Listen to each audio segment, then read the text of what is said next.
ಬೆಳಗಾವಿ ಜಿಲ್ಲಾ ಮೂಡಲಗಿ ತಾಲೂಕಿನ ತುಕಾನಟ್ಟಿ ಗ್ರಾಮದ ಶಾಲೆಯಲ್ಲಿ Shri Bheemavva Lakshmanrao Jarkiholi memorial charitable trust, Gokak ಹಾಗೂ ಕ್ಷೇತ್ರ ಶಿಕ್ಷಣಾಧಿಕಾರಿಗಳ ಕಾರ್ಯಾಲಯ ಮೂಡಲಗಿ ಇವರ ಸಹಯೋಗದಲ್ಲಿ ಜೀನಿಯಸ್ ಅವಾರ್ಡ್ 2026 ಸರ್ಕಾರಿ ಶಾಲೆಯ ಕಲಿಕೆಯ ಗುಣಮಟ್ಟವನ್ನು ಹೆಚ್ಚಿಸುವ ಸಲುವಾಗಿ ಮತ್ತು ಮಕ್ಕಳ ಜ್ಞಾನದ ಪ್ರತಿಭೆಯನ್ನು ಗುರುತಿಸುವ ಸಲುವಾಗಿ ಮೂಡಲಗಿ ವಲಯದಿಂದ ಸರ್ಕಾರಿ ಶಾಲೆಯ ಮಕ್ಕಳು ತಮ್ಮ ಭಾವಿ ಜೀವನದಲ್ಲಿ ಸ್ಪರ್ಧಾತ್ಮಕ ಪರೀಕ್ಷೆ ಎದುರಿಸಿ ಕೆಎಎಸ್, ಐಎಎಸ್ ಅಧಿಕಾರಿಗಳಾಗಲಿ ಎನ್ನುವ ಮಹತ್ತರವಾದ ಉದ್ದೇಶದಿಂದ ಸತತ 3ನೇ ಬಾರಿಗೆ ಅರಭಾವಿ ಕ್ಷೇತ್ರದ ಜನಪ್ರಿಯ ಶಾಸಕರಾದ ಸನ್ಮಾನ್ಯ ಬಾಲಚಂದ್ರ ಜಾರಕಿಹೊಳಿಯವರ ಸರ್ಕಾರಿ ಶಾಲೆಯ ಮಕ್ಕಳಿಗಾಗಿ ಮೂಡಲಗಿ ಜೀನಿಯಸ್ ಅವಾರ್ಡ್ ಎನ್ನುವ ರಸಪ್ರಶ್ನೆ ಸ್ಪರ್ಧೆಯನ್ನು ಏರ್ಪಡಿಸಿದ್ರು.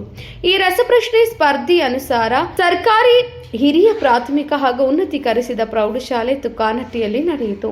ಈ ಕಾರ್ಯಕ್ರಮದಲ್ಲಿ ಮೂಡಲಗಿಯ ಕ್ಷೇತ್ರ ಶಿಕ್ಷಣಾಧಿಕಾರಿಗಳಾದ ಪಿ.ಬಿ. ಹಿರೇಮಠ ಅವರು ಈ ಮೂಡಲಗಿ ಜೀನಿಯಸ್ ಅವಾರ್ಡ್ ಎನ್ನುವ ಈ ರಸಪ್ರಶ್ನೆ ಸ್ಪರ್ಧೆಯು ಸರ್ಕಾರಿ ಶಾಲೆಯ ಮಕ್ಕಳಿಗಾಗಿ ನಡೆಯಲ್ಪಡುವ ರಸಪ್ರಶ್ನೆ ಸ್ಪರ್ಧೆಯಾಗಿದೆ. ಈ ಕಾರ್ಯಕ್ರಮ ಇಷ್ಟೊಂದು ಯಶಸ್ಸಿನಿಂದ ನಡೆಯಬೇಕಾದರೆ ಇದಕ್ಕೆ ಮಾನ್ಯ ಶಾಸಕರಾದ ಸನ್ಮಾನ್ಯ ಬಾಲಚಂದ್ರ ಜಾರಕಿಹೊಳಿ ಅವರ ಸಹಾಯ ಸಹಕಾರ ತುಂಬಾ ಇದೆ. ಈ ಜೀನಿಯಸ್ ಅವಾರ್ಡ್ ರಸಪ್ರಶ್ನೆ ಶಾಸಕರ ಕನಸಿನ ಕೂಸು. ಇದರ ಹಿಂದೆ ಅವರ ಮನದಾಸೆ ಇದೆ. ಅದು ಏನೆಂದ್ರೆ ಮೂಡಲಗಿ ವಲಯದಲ್ಲಿ ಕಲಿಯುವ ಮಕ್ಕಳು ಸರ್ಕಾರಿಯ ಉನ್ನತ ಹುದ್ದೆಗಳಲ್ಲಿ ಇರಬೇಕು ಎಂಬುದು. ಅದಕ್ಕಾಗಿ ಮಾನ್ಯ ಶಾಸಕರು ಪ್ರತಿ ವರ್ಷ ಈ ಮೂಡಲಗಿ ಜೀನಿಯಸ್ ಅವಾರ್ಡ್ ರಸಪ್ರಶ್ನೆ ಸ್ಪರ್ಧೆಯನ್ನು ನಡೆಸುತ್ತಿದ್ದಾರೆ.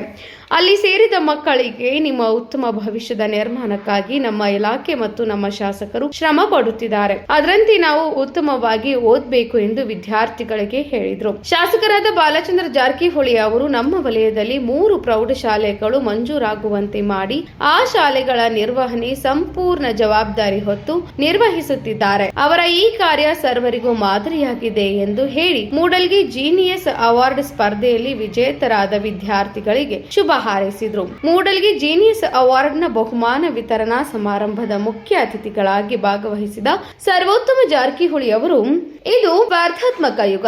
ಇಂದಿನ ಈ ಜಗತ್ತನ್ನ ನಾವು ಶಾಲೆಯಲ್ಲಿ ಪಡೆಯುವ ಅಮೂಲ್ಯವಾದ ಜ್ಞಾನದ ಮೂಲಕವಾಗಿ ಎದುರಿಸಬೇಕು. ಇಂದಿನ ಈ ಮೂಡಲಗಿ ಜೀನಿಯಸ್ ಅವಾರ್ಡ್ ಸ್ಪರ್ಧೆಯಲ್ಲಿ ಭಾಗವಹಿಸಿದ ಎಲ್ಲಾ ಮಕ್ಕಳಿಗೆ ಶುಭವನ್ನ ಕೋರಿ ಸೋತಿದ್ದೇವೆ ಎಂದು ಯಾರು ಎದೆಗುಂದದೆ ನಿಮ್ಮ ಪ್ರಯತ್ನ ನಿಲ್ಲಿಸಬಾರದು. ಸೋಲನ್ನ ಗೆಲುವಿನ ಮೆಟ್ಟಿಲಾಗಿ ಮಾರ್ಪಡಿಸಿಕೊಳ್ಳಬೇಕೆಂದು ಕಿವಿ ಮಾತು ಹೇಳಿ ಗೆದ್ದ ವಿದ್ಯಾರ್ಥಿಗಳಿಗೆ ಮತ್ತಷ್ಟು ಓದಿ ನಿಮ್ಮ ಭವಿಷ್ಯ ರೂಪಿಸಿಕೊಳ್ಳಿ ಎಂದರು. ಈ ಮೂಡಲಗಿ ಜೀನಿಯಸ್ ಅವಾರ್ಡ್ ರಸಪ್ರಶ್ನೆ ಸ್ಪರ್ಧೆ ಉತ್ತಮವಾಗಿ ನಡೆಯುತ್ತಿದೆ. ಮುಂದಿನ ದಿನದಲ್ಲಿ ಈ ಸ್ಪರ್ಧೆಯನ್ನ ಇನ್ನೂ ದೊಡ್ಡ ಮಟ್ಟದಲ್ಲಿ ಮಾಡೋಣ ಎಂದು ಹೇಳಿ ಈ ಕಾರ್ಯಕ್ರಮಕ್ಕೆ ಬೆನ್ನೆಲುಬಾಗಿ ನಿಂತಿರುವ ಸನ್ಮಾನ್ಯ ಶಾಸಕರಾದ ಬಾಲಚಂದ್ರ ಜಾರಕಿಹೊಳಿ ಅವರ ಕೊಡುಗೆಯನ್ನು ಕೂಡ ಈ ಸಂದರ್ಭದಲ್ಲಿ ಸ್ಮರಿಸಿದರು. ಮೂಡಲಗಿ ಜೀನಿಯಸ್ ಅವಾರ್ಡ್ ರಸಪ್ರಶ್ನೆ ಸ್ಪರ್ಧೆಯಲ್ಲಿ ಭಾಗವಹಿಸಿದ ಪ್ರಥಮ ಸ್ಥಾನವನ್ನ ಸರ್ಕಾರಿ ಹಿರಿಯ ಪ್ರಾಥಮಿಕ ಶಾಲೆ ಗೆದ್ದಲಮ್ಮ ದೇವಿ ತೋಟ, ದ್ವಿತೀಯ ಸ್ಥಾನವನ್ನ ಸರ್ಕಾರಿ ಹಿರಿಯ ಪ್ರಾಥಮಿಕ ಶಾಲೆ ಮುಸುಗುಪ್ಪಿ, ತೃತೀಯ ಸ್ಥಾನವನ್ನ ಪಿಎಂ ಶ್ರೀ ಸರ್ಕಾರಿ ಹಿರಿಯ ಪ್ರಾಥಮಿಕ ಹೆಣ್ಣು ಮಕ್ಕಳ ಶಾಲೆ ಕಲ್ಲೋಳಿ, ಚತುರ್ಥ ಸ್ಥಾನವನ್ನ ಸರ್ಕಾರಿ ಹಿರಿಯ ಪ್ರಾಥಮಿಕ ಶಾಲೆ ಬಸವನಗರ ಹಳ್ಳೂರ, ಪಂಚಮ ಸ್ಥಾನವನ್ನ ಸರ್ಕಾರಿ ಹಿರಿಯ ಪ್ರಾಥಮಿಕ ಶಾಲೆ ಹೊಸನಗರ ಧರ್ಮಟ್ಟಿ, ಷಷ್ಠಿ ಸ್ಥಾನವನ್ನ ಸರ್ಕಾರಿ ಹಿರಿಯ ಪ್ರಾಥಮಿಕ ಶಾಲೆ ಹೊಸಟ್ಟಿ ಈ ಶಾಲೆಯ ವಿದ್ಯಾರ್ಥಿಗಳು ಪಡೆದುಕೊಂಡರು. ಇವರಿಗೆ ಸರ್ವೋತ್ತಮ ಜಾರಕಿಹೊಳಿ ಅವರು ಬಹುಮಾನ ವಿತರಿಸಿದ್ರು ಹಾಗೂ ಶಾಲಾ ಆವರಣದಲ್ಲಿ ಪ್ರತಿಷ್ಠಾಪನೆ ಮಾಡಲಾಗಿದ್ದ ಸರಸ್ವತಿ ಮೂರ್ತಿಯ ಲೋಕಾರ್ಪಣೆ ಮಾಡಿದ್ರು.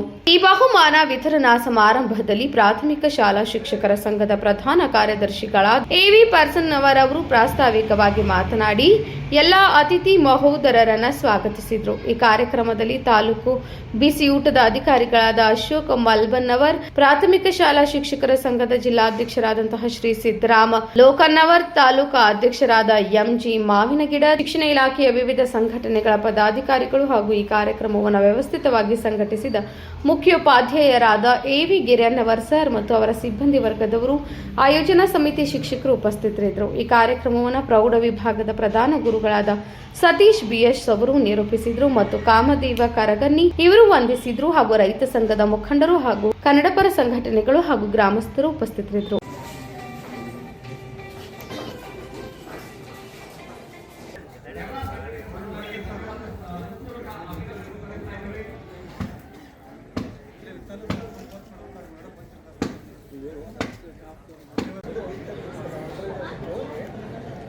ಇದು ಕೇವಲ 5 ನಿಮಿಷಗಳ ಕಾಲಾವಕಾಶ.